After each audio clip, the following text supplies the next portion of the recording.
नहीं, अगर कोई कांग्रेस का नेता मस्जिद जब जाता है तो बीजेपी, विश्व हिंदू परिषद, आरएसएस ये कहती है ये मुल्ला हो गए हैं, मौलवी हो गए हैं। अगर आचार्य प्रमोद कृष्णम किसी जगह पैगंबर मोहम्मद साहब की तारीफ कर दें, जिनको के करोड़ों मुसलमान अपना आइडियल मानते हैं, मैसेंजर ऑफ गॉड मानते हैं, नबी मानते हैं, तो बीजेपी कहती है आचार्य प्रमोद कृष्णम तो साहब मुल्लों के आचार्य हैं, मुसलमानों के आचार्य हैं। बीजेपी के कई राष्ट्रीय प्रवक्ता, राष्ट्रीय नेता ओपन टेलीविज़न पर ये बात कहते सुने दिखाई दिए होंगे आपको। आप सोशल मीडिया पे जाइए, सारी भाजपा लगी रहती है कि आचार्य प्रमोद कृष्णम तो मुसलमानों के धर्म गुरु हैं, शुक्राचार्य हैं, राक्षसों के गुरु हैं। तो सवाल इस बात का है कि हम अगर मस्जिद, मैं तो गया भी नहीं कभी मस्जिद, लेकिन अगर किसी कभी जाएंगे, क्यों नहीं? मस्जिद कोई ऐसी जगह है जहाँ नहीं जाया जा सकता है? क्या खुदा का घर सिर्फ मुसलमानों के लिए, हिंदुओं के लिए नहीं है? और भगवान का घर सिर्फ हिंदुओं के लिए, मुसलमानों के लिए नहीं है? क्या अल्लाह सिर्फ मुसलमानों का है? अगर अल्लाह सिर्फ मुसलमानों का होता तो हम लोग कैसे ज़िंदा होते? हिंदू कैसे रहते? ईसाई कैसे रहते? और अगर भगवान सिर्फ हिंदुओं का होता तो मुसलमान कैसे ज़िंदा होते? ये बहुत छोटे ख्याल की बातें हैं। परमात्मा ना किसी ने देखा है और ना उसे कोई देख पाता है। परमात्मा को अगर देखना है तो उसकी इस कायनात में देखना पड़ेगा, उसकी बनाई हुई सृष्टि में देखना पड़ेगा।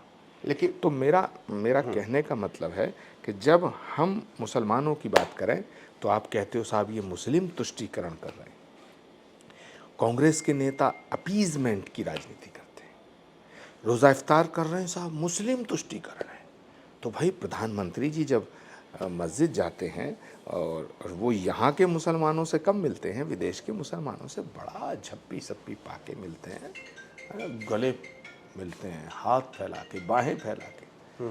तो मैंने कहा कि तुझको तेरी बेदर्दी की कसम है जाने वफा, ये जुल्म ना कर, अपनों पे सितम गैरों पे करम, रहने दे अभी थोड़ा सा भरम। लेकिन कांग्रेस वालों को तो दिक्कत ये भी होती है ना कि राम मंदिर का शिलान्यास की नींव रखने चले जाते हैं, उज्जैन चले जाते हैं, काशी विश्वनाथ कॉरिडोर के लिए पीएम मोदी चले जाते हैं।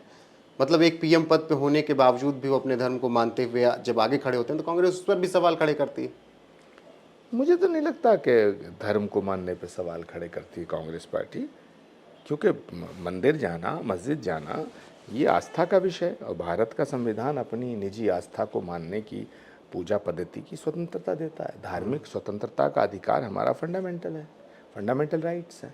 हमारा जो मूलभूत अधिकार है और मूलभूत ढांचा है वो तो धर्मनिरपेक्ष है।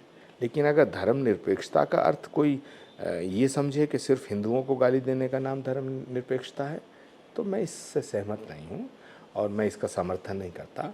और अगर कोई कहे कि धर्मनिरपेक्षता का अर्थ सिर्फ ये है कि मुसलमानों को गाली दो, मुसलमानों को गद्दार बताओ, मैं इस बात से भी सहमत नहीं।